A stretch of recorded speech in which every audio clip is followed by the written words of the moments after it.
Coming up is some news about Shawshank Redemption in 4K. And you can go ahead and stamp that subscribe button. Because to tell you the truth, I don't give a shit. About September 14th on 4K Ultra HD from Warner Brothers is the Shawshank Redemption. September's a big month. There's a lot of stuff coming out in September. So for the Shawshank Redemption, we're a little light on details at the moment. Not too much has been revealed as far as the features are concerned. There's a steelbook guaranteed for the US and possibly a reg edition as well. This is reported to be a 2-disc edition with a 4K disc, a Blu-ray, as well as a digital code. Time, I guess, to sound like a broken record, but why do studios feel like there's got to be a fresh take on the art every single time they release anything?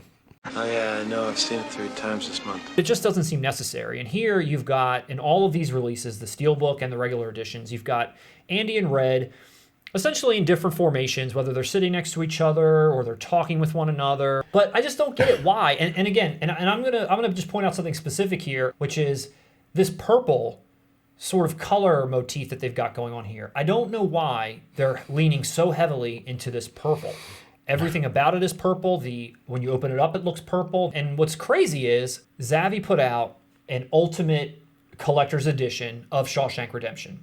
And it's very similar to a lot of these collector's editions you've seen before. But again, they seem like they're the ones that kicked off this entire purple trend. Is there any purple even in the movie? That's what I'm saying. I don't understand this. And what's even more ridiculous is Drew Struzan has put out a poster which was on the original Digibook edition of this. You can't do better than him. You can't do better than some of these original guys that are in the business of making incredible, memorable, iconic poster art, and you're going to throw that away for some hip steelbook garbage. I just don't get it. And I'm going to say that every time we see a steelbook like this. Get used to it. Unsubscribe if you don't like it, because I'm pissed. Won't you knock it off?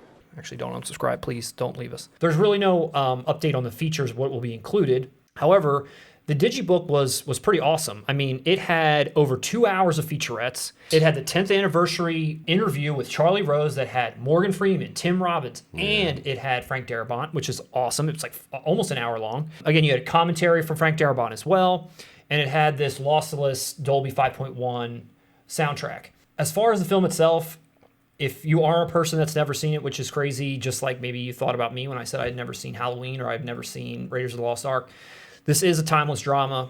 It's a classic, I think you could say at this point. Thank you.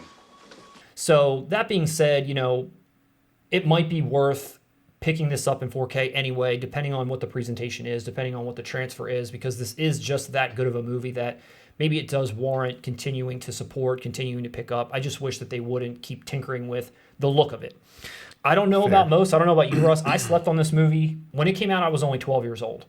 And I definitely wasn't seeking out prison dramas. And when I saw the trailer as a kid, it's like, I don't know that this movie is even for me. Nobody was. Right. There's some interesting facts about this movie. One is that, yeah, it's a prison movie, which is basically box office poison, even in 1994, was it? Yep. The title is confusing as hell.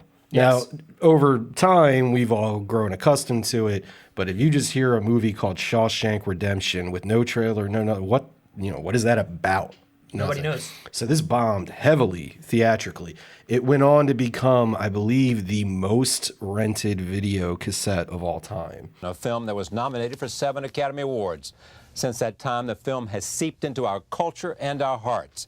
It is one of the most memorable stories in home video history. It found its audience through television, video, and Laserdisc. Within 5 years, the movie became a phenomenon. So it found its audience on home video. Critically, it was nominated for 7 Academy Awards and lost all of them. But 7, you won 7.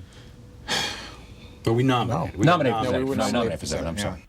That was a tough year, though, because you had Pulp Fiction that year, and then Forrest Gump swept everything. But yeah. I've never seen another film have that great of a payoff. I mean, the whole last 45 minutes of this movie is just like, hell yeah, after hell yeah, oh shit, you did that? Whoa. Like it's incredible. It really is so worth the journey. It is. To sit through. Like if prison movies sound ridiculous to you or boring, oh my God, sit through this one. You will feel incredible at the end of this movie. It is. It's uplifting, it's inspiring, and I think the payoff is only as good because of the cruelty that these characters face. Doesn't shy away from it either. At all. Like Clancy Brown, who is known for a lot of different stuff over his career. He's the main guard, Hadley. This guy like frightened me just to watch. Every time he was on screen, I was on edge. Like, you just don't know the look he gave, the amount of brutality he delivered to pretty much anyone. I mean, he kills a guy in the opening scene that you see him. You got that, you maggot dick motherfucker? This is a type of abuse, and not to mention the rape and everything else that go on throughout it, and just some of the stuff that happens. It's like, this man has endured so much over again. This is an epic. This is a 20-year sentence that you are with this guy through, and it feels like you're with him through that sentence, and you're dealing with it all until the end, where it's like he just gets he gets everyone back in a way, and it's incredible. I actually was the warden. I He's actually with loved him in it. He's when awesome. he has the one dude. Spoiler alert: when he got the one guy shot who knew Andy was innocent. Yeah. Like, that was some cold-blooded shit. Dude, it and up was. until that point, you were kind of like, hey, maybe there's some good in this guy. And I'm like, nope. No. Andy, Again, you're done. It's hopeless. The cruelty, they just did everything they could to break this man down. And they talk a lot about hope in the movie, and you could see that even he... It's a good thing, Matt. It is. And I mean, and to some degree, he was hopeful throughout. And that was a pivotal moment where he was so hopeful that this is going to be my chance. And when they shut that down, he changed. And again, it was like, now I know what I've got to do here. Hope is a dangerous thing. This was actually a novella within a different book. seasons. Yeah, different seasons, which also contained The Body, which is the book version of Stand By Me, as well as another sort of under-the-radar film called Apt Pupil, which had come out with Brad Renfro and Ian McKellen. Directed by the great Brian Singer. Was that directed by him? Was it? I could be a friend to you. Yeah, so that was in there too. That went on to be a movie that I think was a piece of crap. But I read this story, and I forget how many pages it is, but it's a novella, so it's not like a novel. It's not humongous, and it was incredible. And it was something that, again, inspired me to think, like, wow, is this a movie I was missing out on? Like, how did I miss this film? Is this really what this film is going to be? And a lot of times when, you go book to screen, it doesn't translate well, or there's just things that get changed. And I will say that Frank Darabont not only nailed this movie from the tone, from Stephen King, what he was trying to say, but he also... He Kubricked it. He made it better. Dude, he upped the ante in certain ways. He didn't leave anything out. He didn't add anything that was like bizarre or shouldn't be there. He just upped the ante. And one way, as you mentioned, is the Tommy character. He doesn't kill him in the book. He actually just has him transferred. And in the story, you're reading it, and that's okay. But when you watch the movie and this guy gets murdered, damn, that shit. I wasn't expecting it. But these are the screws that you tighten, really, when you adapt a script. One thing that I did also like about the story that they kind of insinuate in the film, but I think, again, it was like part of this payoff that was great in the book, just like it is in the movie, is that Andy's an amateur geologist in this film, and he like wants to polish rocks, and he wants to get back into it and stuff, and that kind of like leads into him getting the hammer, and it leads into him chipping away at the wall.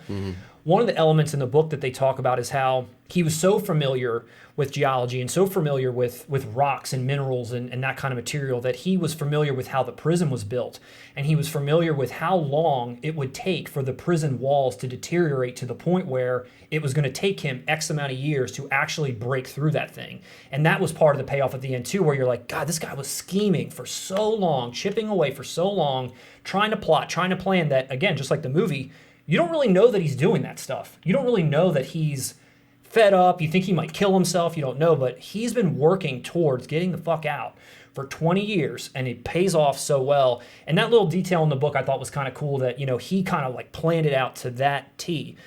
I have to say, that's the most amazing story I ever heard. It's the same thing where at the end, once he escapes, you don't know what happened. And then they kind of have this part where they explain like it all, the like movie? what he did. Yeah, and it's that's how he figured it out. That's how he figured out what he was going to do and why he started asking for the posters and stuff. There's like little stuff that, Stephen King probably added flourishes in, which Darabont was like, to make this a hard-hitting, poignant movie, this is the way we're going to go. And fucking nailed it, dude. It's definitely a classic. There's probably plenty of people out there that have seen it. If you haven't, again, maybe like me in Halloween, this is a blind buy for sure. Hopefully the 4K disc is on par with what we're hoping. Hope is a good thing. Maybe the best of things. I don't know if you have any final thoughts. Holy shit, you love Shawshank Redemption. Dude, I do. It's a powerful movie. No, it is. It's great. It is a classic. It's a powerful movie. I just have nothing to add, dude. Okay. Well, out September 14th.